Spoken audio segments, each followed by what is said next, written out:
Welcome to this explainer. Look, if you've ever caught yourself scrolling through stories of just immense wealth and thought to yourself, man, building true financial freedom must require winning the lottery, getting a massive inheritance, or building a billion-dollar tech startup in a garage, well, you are definitely not alone. We've all been sold that exact same narrative, but guess what? It's completely false. Today, we're going to absolutely dismantle that myth. We're breaking down the actual grounded wealth habits at the top 1%.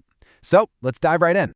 So what actually separates that top tier from everyone else? Is it having some genius-level IQ? Is it just pure, unadulterated luck? Or, I don't know, maybe it's just about having a massive, high-paying salary? Well, if you look at the people who actually build wealth consistently over decades, the answer is, not really. The biggest difference isn't the size of the paycheck at all. It's time to completely flip the script on what we assume about success. Throw out all those myths about pure intelligence, luck, and huge salaries. The absolute truth here is that the dividing line between the average person and the top 1%, it's entirely about how they think about money. Building wealth, it's not an accident. It's actually a learnable mindset. It's just a small set of habits that practically anyone can adopt. Phase 1. Rethinking value and time. The mindset shift. All right, before you can change your bank account, you really have to completely rethink how you view your two most vital resources: value and time. Now, the average person tends to buy things that make them look successful today, right? Like financing a $60,000 depreciating asset at 9% interest just to sit in traffic and impress total strangers. Or maybe dropping $1,000 to replace a perfectly good phone just because the new camera lens moved half an inch. But the wealthy, they ask a fundamentally different question before swiping that card. They ask, will this make me money? Instead of spending that first extra dollar on some expensive possession, they prioritize ownership.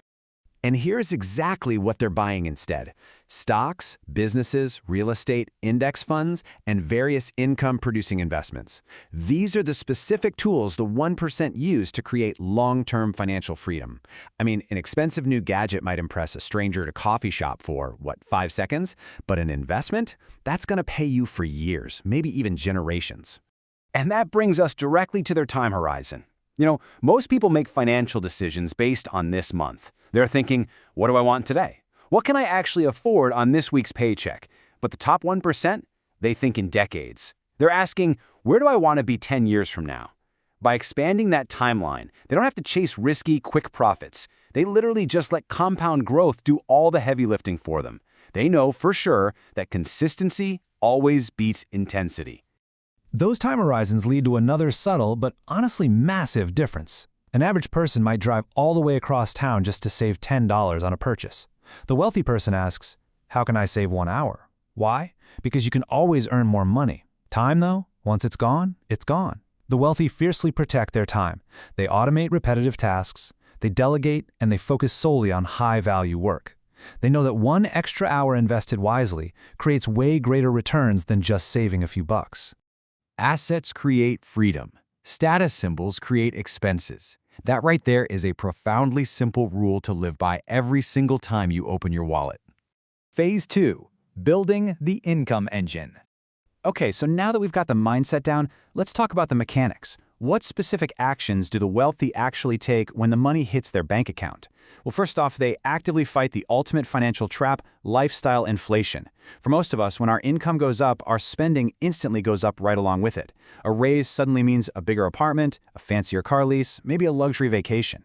But the wealthy do something completely different. They automatically make sure their investments grow faster than their lifestyle. When they get a raise, a good chunk of that money gets diverted straight into investments before they even have a chance to spend it. Doing this allows them to escape the oldest trap in the book, exchanging time for money. Think about it. If you're only paid when you're physically working, your income has a hard ceiling. You only have so many hours in a day. The top 1% entirely decouple their earning potential from their daily physical effort. How? They build systems. And these systems take a lot of different forms. We're talking dividend investments, rental properties, businesses, royalties, digital products, index funds. This isn't just about trying to snag a higher salary. It's about making your money work for you, even while you're sleeping. The wealthy basically treat every single dollar like an employee whose only job is to go out and recruit more dollars. But a good engine needs to run efficiently, and that means avoiding leaks, which brings us to bad debt. Now, not all debt is evil. Debt that actually creates income, like a mortgage on a rental property, that can be a great tool. But debt use for consumption, that becomes a huge anchor. The 1% absolutely refuse to carry high-interest credit card balances just to finance luxury purchases. They understand on a deep level that paying high interest isn't just losing money, it's actively making someone else wealthier at your own expense. Ultimately, it all boils down to this. Money becomes an employee, not just a reward. It's not some prize you get for working hard, it's the actual raw material you use to build your freedom. Phase 3. Protecting your progress. The fortress. Because listen, creating wealth, that's really only half the battle. Making $1 million doesn't mean much if you just turn around and lose it all the next year. The wealthy deeply respect risk. They know that one unexpected disaster, say a health crisis, a market crash, or a lawsuit, can totally erase years of hard-earned progress. So what do? They build a fortress. They maintain robust emergency funds. They relentlessly diversify their investments so their eggs are never all in one basket. And they carry the appropriate insurance. Defense is absolutely just as critical as offense in this game. And inside that fortress, they operate with absolute clarity. The average person just kind of hopes they'll be financially secure someday. But the top 1%, they create very measurable goals. They know their exact target net worth, their precise retirement number, their monthly investment quotas. Specific goals create specific actions. It is literally impossible to build a reliable roadmap if you haven't decided on a clear destination. And the strongest wall on that fortress? Well, it's their own mind. They never, ever stop investing in knowledge.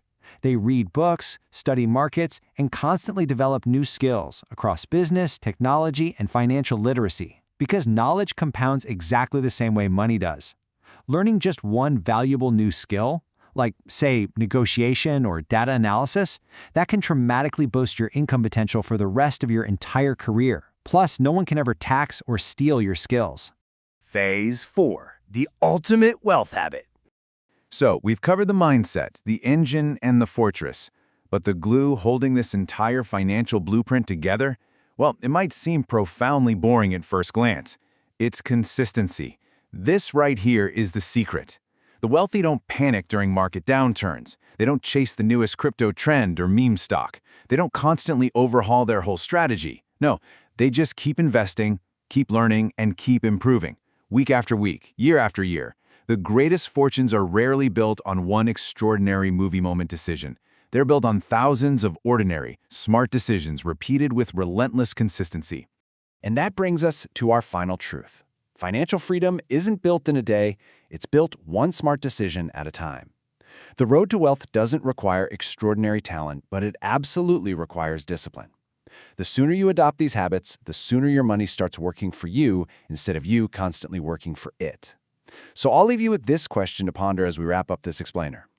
Looking at the habits we covered today, what is the one ordinary smart decision you can make today, right now, that will compound into your extraordinary tomorrow?